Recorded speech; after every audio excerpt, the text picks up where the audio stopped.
When printing multiple objects on a single plate, we can customize slicing parameters for individual objects, giving them unique properties from the global parameters.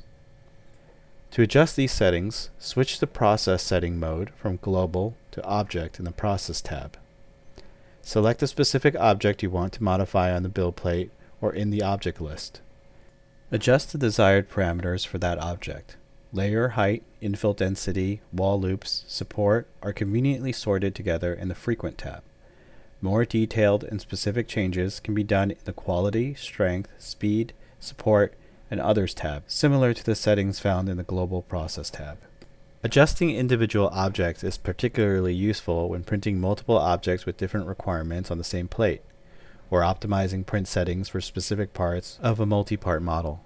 It's also quite useful when experimenting with different print settings for prototyping. In our next video, we will discuss choosing the best infill for the application.